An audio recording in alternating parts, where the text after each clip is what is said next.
Hi, and welcome to the Art of Film Funding. I'm your co-host, Claire Papin, along with writer-producer Carol Dean, author of the best-selling book, The Art of Film Funding, and host of this show. Carol is the president of From the Heart Productions, a nonprofit organization that has supported filmmakers with the Roy W. Dean Grant, fiscal sponsorship, education, and resources for over 30 years. Carol also teaches the Learn Producing class. Each class features an industry expert guest instructor and is designed to give the information, guidance, and support to become a successful producer. You can learn more about this class and all of From the Heart Productions offerings at FromTheHeartProductions.com. I'm Carol Dean. Welcome to the Art of Film Funding. We have a special guest, Breianne Pryse. She's a powerful coach, writer, healer, and spiritual advisor. She's helped me personally for years, and now she's helping filmmakers and investors find their path. She'll show us how to feel into the future, talk to our goals, and create with energy. Thank you for joining us. Breianne Pryse has been a coach, writer, inventor, healer, investor, spiritual advisor, and guide in the physical and spiritual healing arts for 23 plus years. She's recently moved into business coaching and leadership roles in her job as a startup investor. She's had training in energetic modalities, including Theta Healing, Pyranic Healing, energy psychology, animal healing, holistic allergy removal, and others. She's even becoming a teacher in divine intervention, light language, and other practices. She splits her time between Central and Southern California, being inspired by nature, city, and country.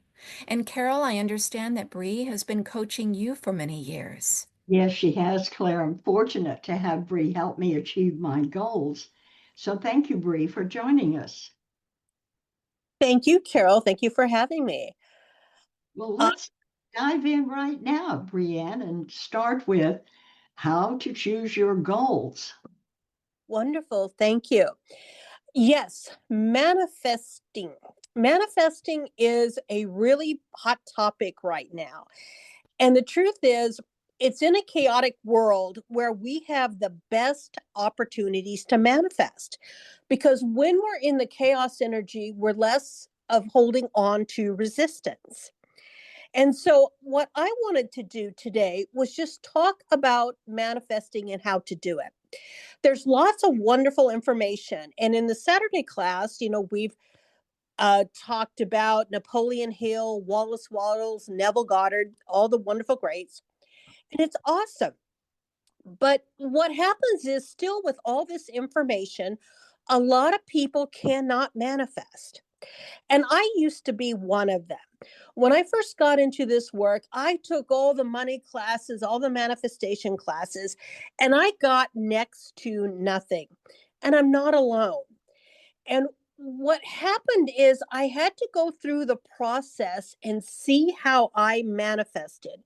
Because what I realized is, well, there's a lot of general information. We are all unique people, because we have a different life, we have different ancestry, we have different experiences. So what we have to do is go in and look how we receive, how we manifest, and use that. So I wanted to talk a little bit about that today and some of the techniques that I use for manifesting. And one of the things that happens, I believe, is as we start educating ourselves on manifesting, we can get it really hardwired into our brain about what we need to do. And as we have said, there's different teachers, different things. I mean, you can go on YouTube these days and see a bunch of different modalities and different ways to manifest. But what I find a lot of times is watching those can really screw us up because it gives a lot of things that may not necessarily be helpful. And one of the big things that I hear from people is, well, everybody's getting what they want. There must be something wrong with me because everybody gets what they want when they want it. And it's because people are watching all these videos about, oh, you just listen to this one night and your everything manifests the next day. And that's not true. If that was true, we would have a zillion millionaires out there. And if you look at a lot of the teachings from like Waddles and Napoleon Hill and everything, is they talk to these successful people, but these successful people did the same thing over and over. It wasn't just a quick fix kind of thing. So we have to really look at that. So what I would really invite everyone to do is be kind to you when you're manifesting. That is one of the top things. Do not beat yourself over things that do not come. Do not beat yourself up over things not being fast or not having answers and all of that. The more you beat yourself up, the harder it will be to manifest things. So please do that. Now, also what you might need to do too, and it depends on how many beliefs you have about manifesting, is you might need to put all of what you've learned about manifesting on hold for a second and really kind of put it to the side, and you have it and you know it's there, but you're also allowing yourself to explore other possibilities. Because I see that a lot with people. They'll call, they want help with manifesting. Well, I know I need to do this, and this. But the issue is they're doing all of that and they're not getting results. So that must not be what works for them. So just allow yourself to kind of suspend everything and just see what you can take in. So I have a list of steps. So the first one is getting clear on what you desire and what you want. And the truth is, a lot of people think they know what they want, but they really don't. And the truth is, what you want should really light you up. It's not just in your head and what you think what you want. When you think about it, your nervous system should get involved. Your heart should get involved. You should just love feeling it. You can smell it. You can taste it. You can love it. It just really lights you up. And a lot of people don't ever get to that energy with what they want. And I know that because I was one of them. One of the first money classes that I ever took, I had it that I was asking for this big house that overlooked the ocean. And that's what I was manifesting. And it was just in my head. What I realized was, I like the idea of it.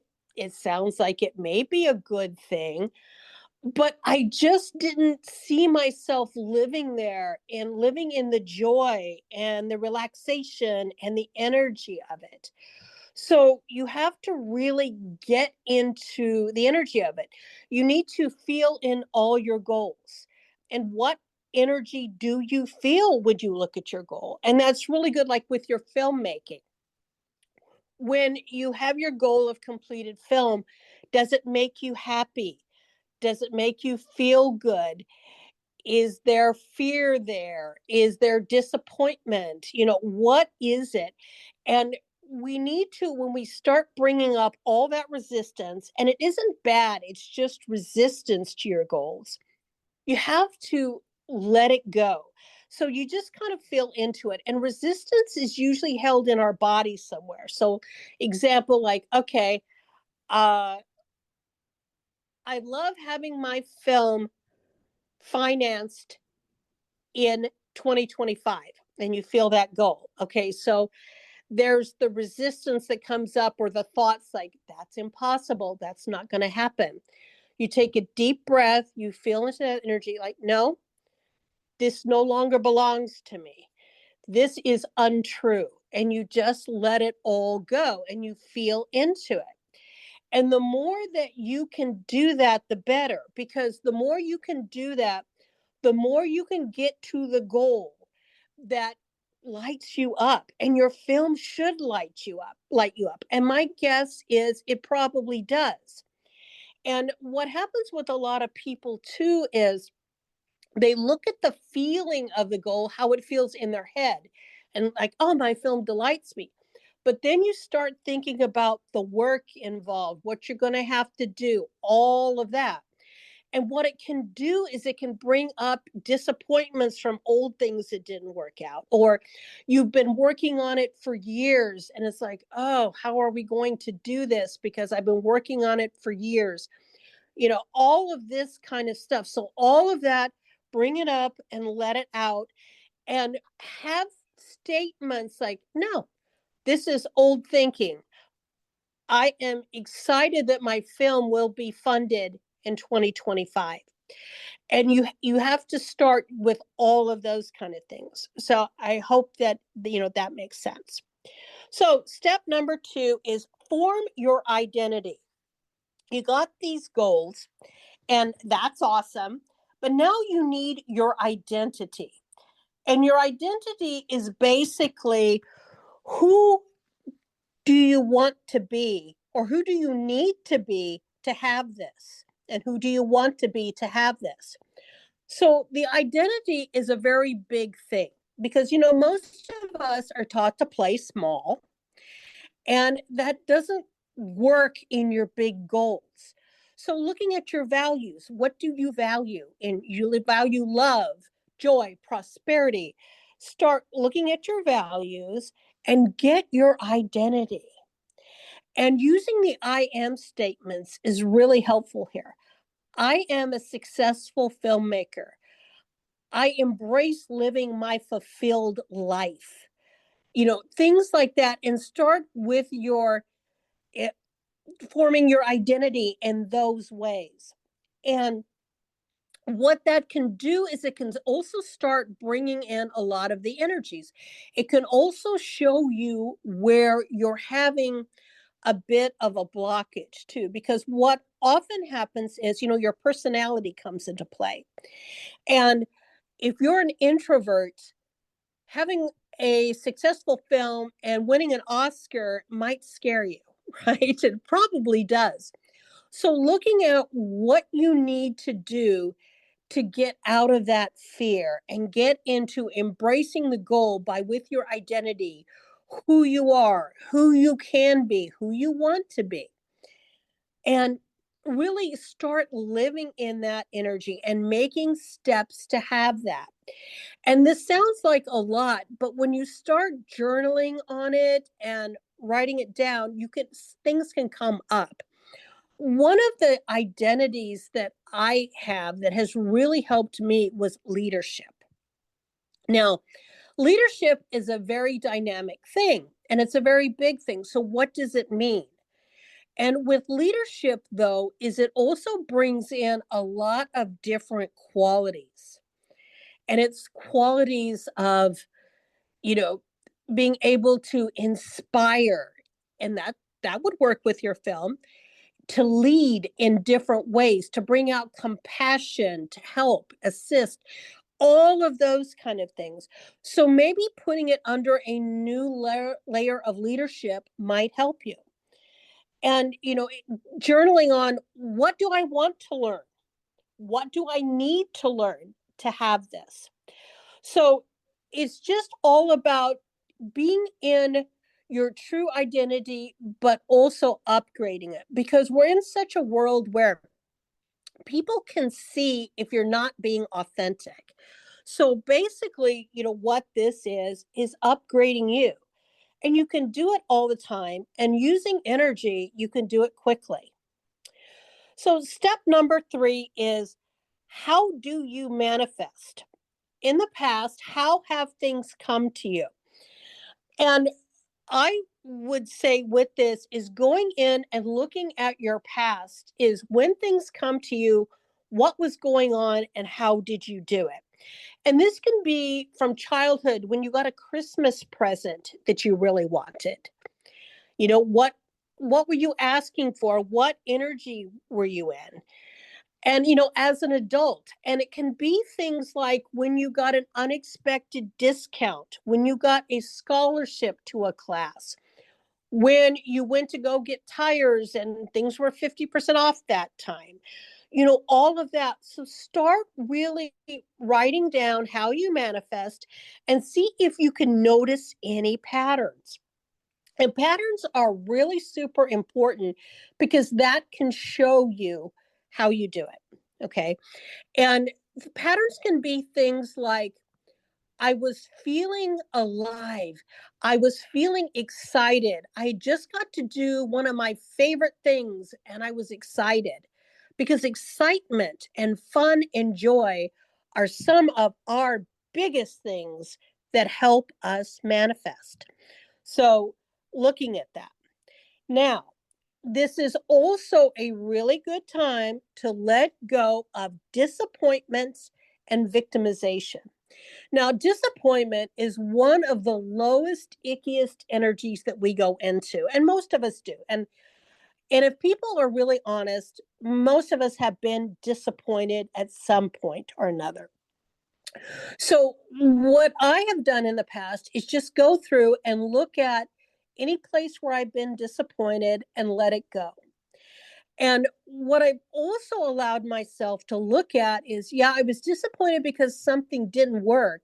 But when I look at it, it was a great thing that that did not happen. An example was I was learning how to do screenwriting several decades ago, and I had a teacher, and he was really good. He liked what I did. We were doing projects together. Then he got involved with two other guys, and they formed a company. And he told me I was coming with them.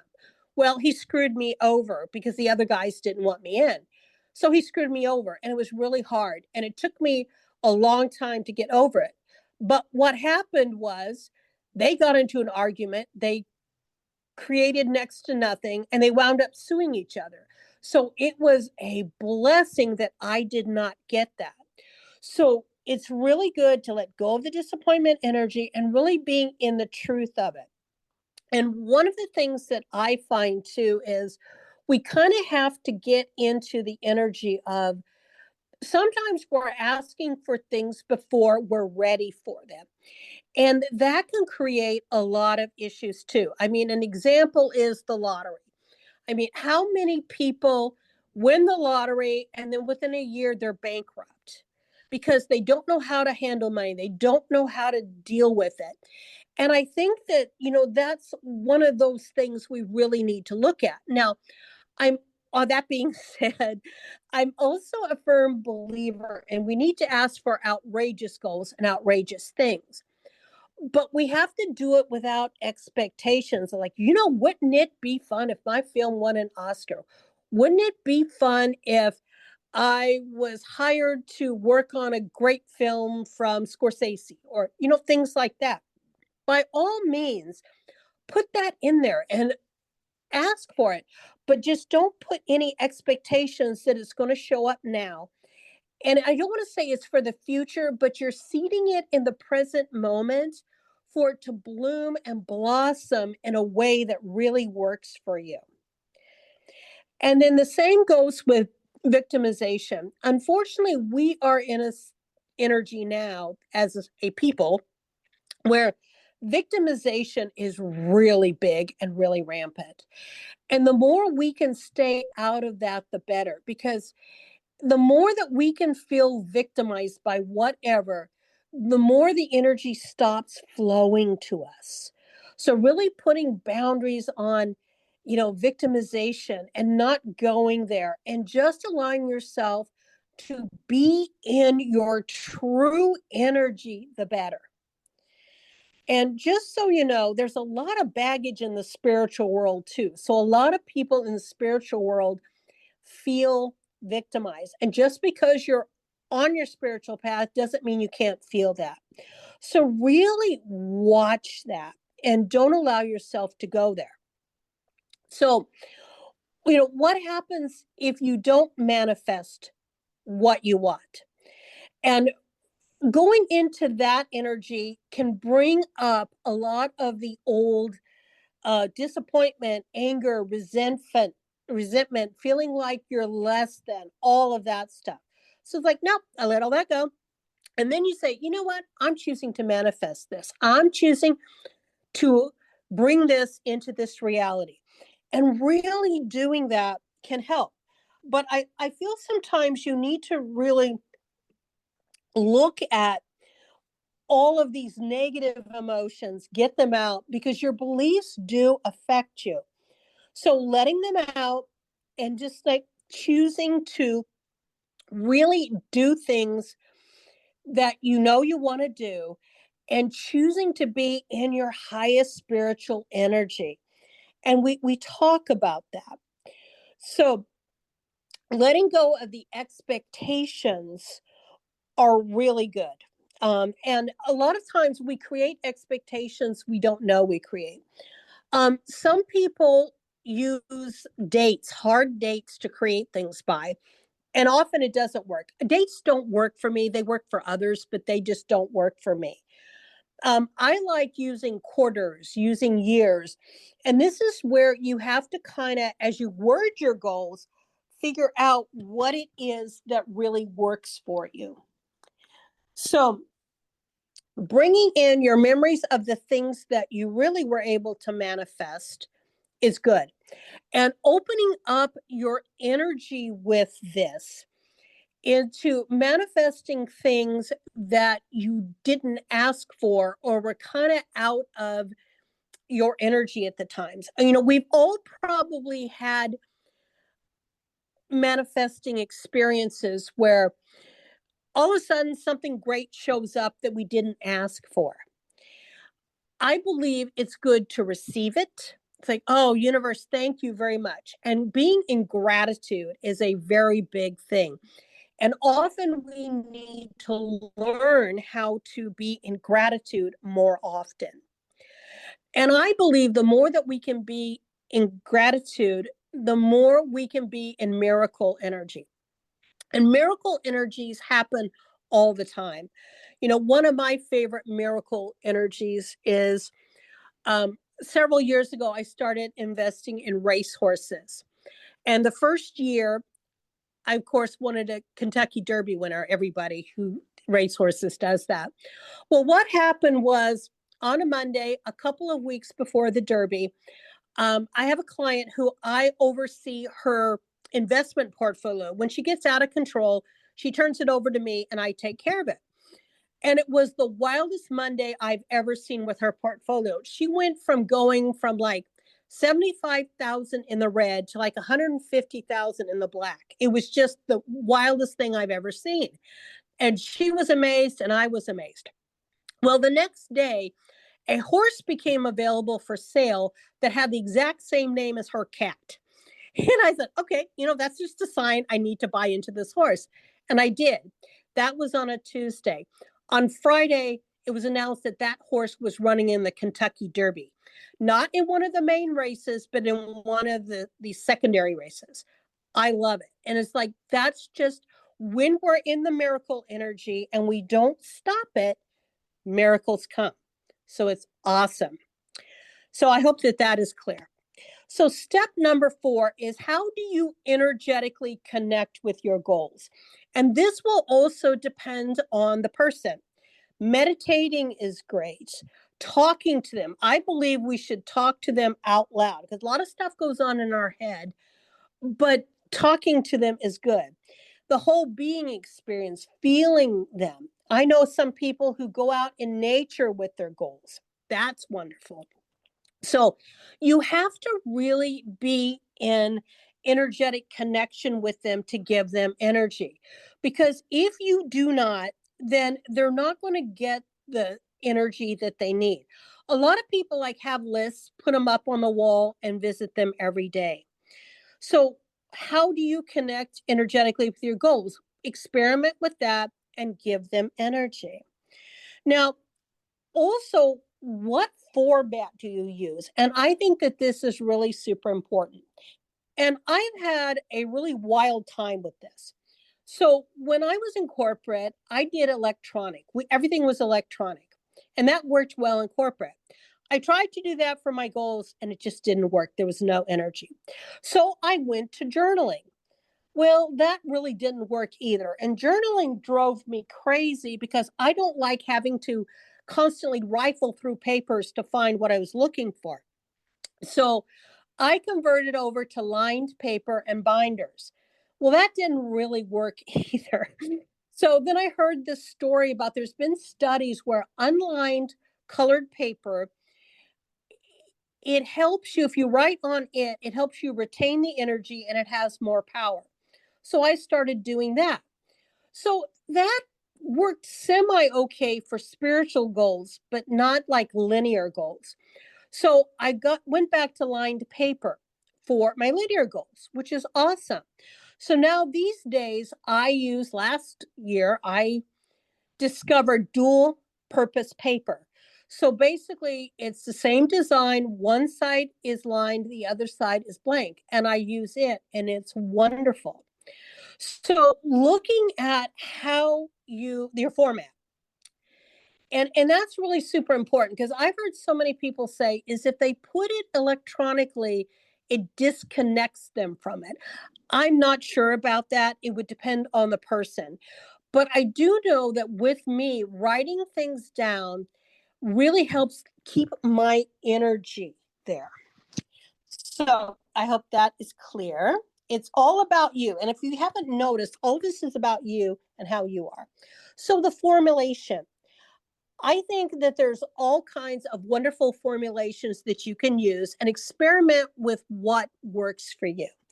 I am as a wonderful one. I am a fantastic filmmaker.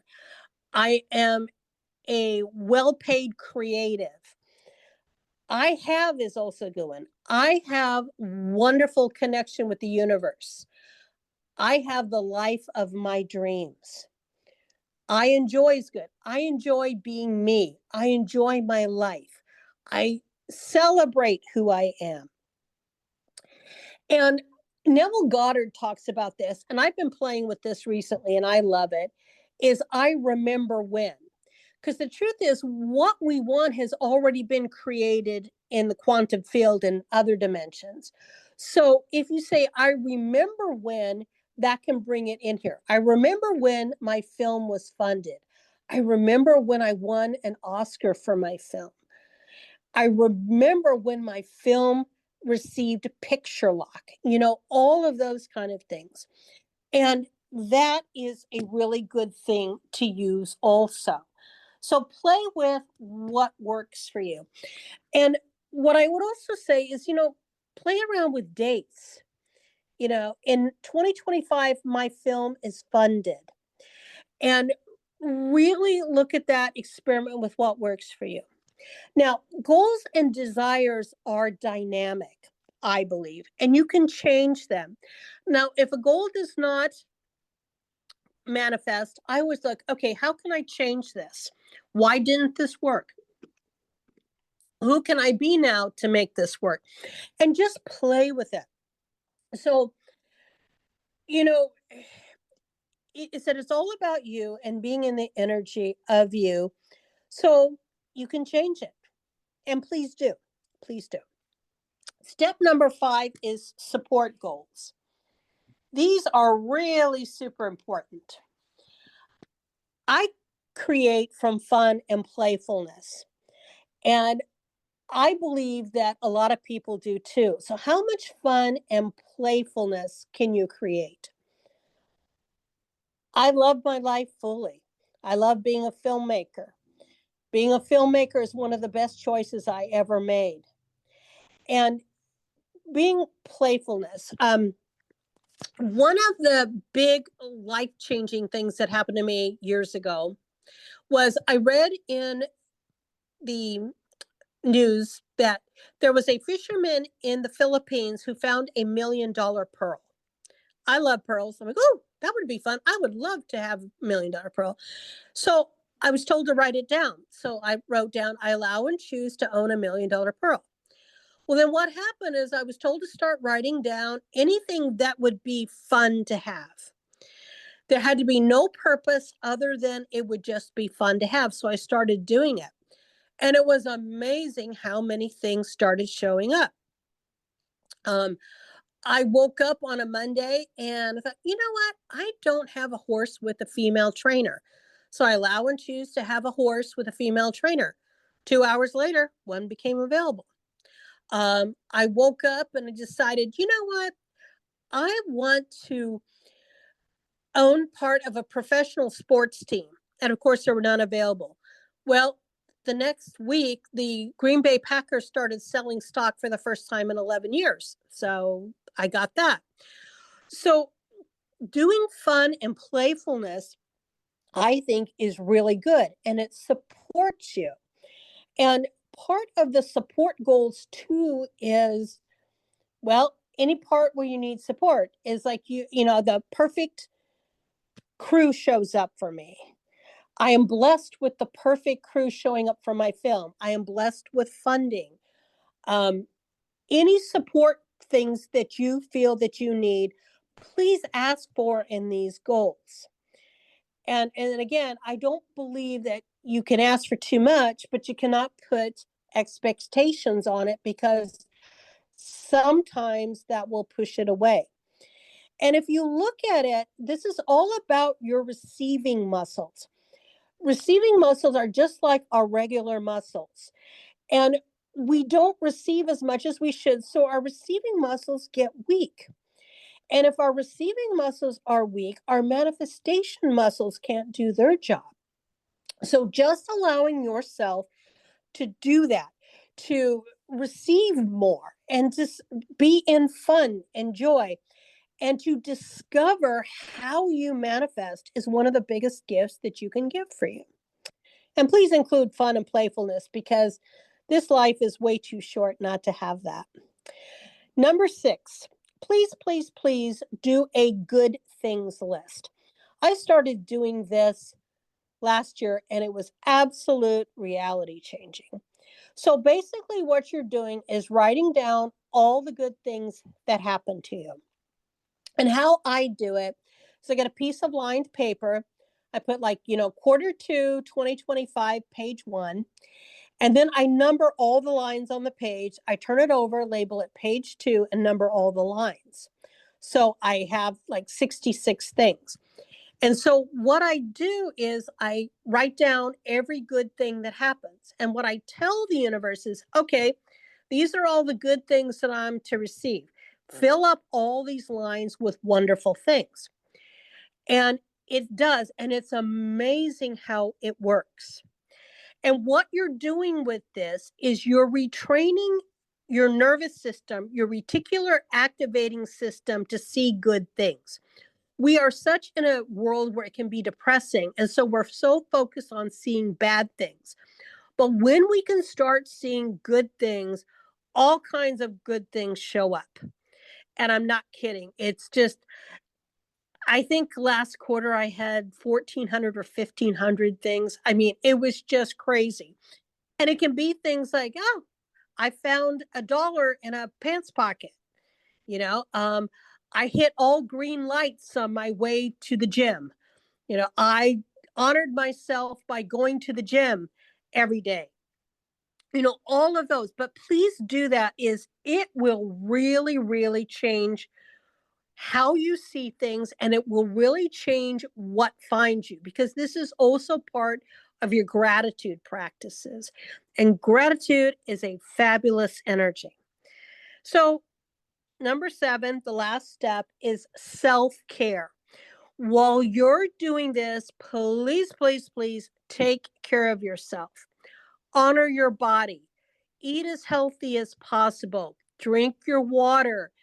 Get rest. Do what you need to do, because what you're doing when you're in this new manifesting is you are retraining your body in a new way. So your body's going to have new demands. It's going to have new things at once, and it needs to let go of an awful lot of things.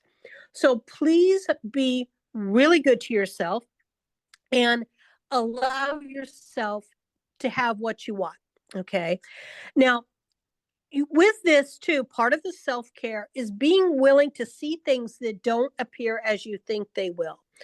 I cannot tell you how many times I have seen people, they're actually receiving what they want, but they don't receive it because it's not exactly what they asked for. But if you start getting parts of it and you're grateful, it allows more of the full picture to come in. And sometimes the universe has good ideas and has something better than what we think we want or think we need. So this is about trusting the universe to provide for us while we allow ourselves to ask. So that is my 7 steps. Carol, do you have any questions? No, I think you've done a marvelous job, Breianne. Thank you very much. They are all very clear and interesting. So, in closing, what advice do you want to give our listeners as a recap? Oh, wow. Okay.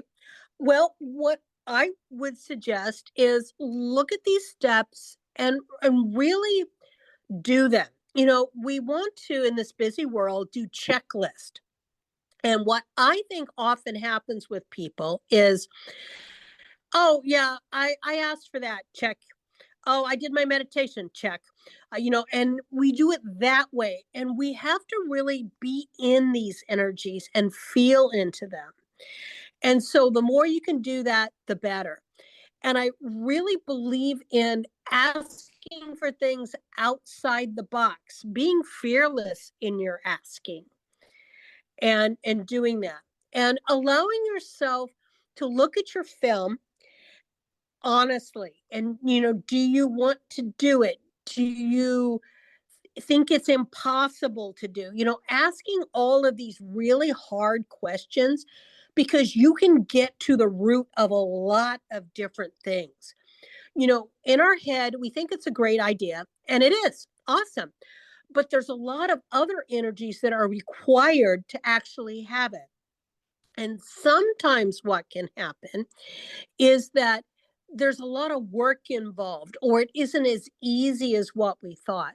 Well, maybe one of your goals then would be for filmmaking to be easier. I vote for that. So, it's just all about you. And the more you can get into your true energy, love your true energy, the easier things can be. Fantastic. Tell us how people can reach you, Breianne. Okay. The easiest way is magic@thecandlemagician.com for right now. My website is down. I'm moving into more business, so my website is kind of down right now. But magic@thecandlemagician.com is the best. I would give you my regular inbox, but it's kind of a mess. Well, I'll just give to you. If there's any problems with magic@thecandlemagician.com, Brie Pryse, BREPRYSE @gmail.com. That would be one. But that's where everything goes and it gets a little congested at times. But I would love to help you with your goals. I regularly see clients. I really love working, and it's really super important that we hold on to our filmmaking vision and missions, because filmmaking is one of the few freedoms we have left, and we have to get it going to get truth out there and to maintain our free speech. So thank you. Thank you, Breianne. I so appreciate this information. Your 7 steps, 8-step, take care of yourself are fantastic. So thank you, Claire, for hosting our show. And thank you, Breianne, for all the information you've given us. And we'll see you all in next week. All right. Thank you. Be well, everyone. Now, in its 2nd edition, Carol Dean's popular book, The Art of Film Funding, has 12 new chapters to cover all areas of film financing and how to avoid expensive pitfalls. Learn how to start with an idea and end with a trailer, how to make an ask for money, create your story structure and your trailer, legal advice, fair use, successful crowdfunding, how to ask for music rights, and what insurance you can't shoot without. Available on Amazon under Carol Dean and at FromTheHeartProductions.com. I want to remind our listeners that David Raiklin is a brilliant and talented award-winning musician who scores films and can compose music for a trio or for a full orchestra. David is a very good friend to the independent filmmaker and comes highly recommended by From the Heart Productions. If you need music to help tell your story, please contact him at davidraiklin.com. That's David, RAIKLEN.com. And Carol and I want to thank you for tuning in to The Art of Film Funding. Please visit our website at FromTheHeartProductions.com. You can also find us on Facebook and Twitter. Good luck with your films, everyone.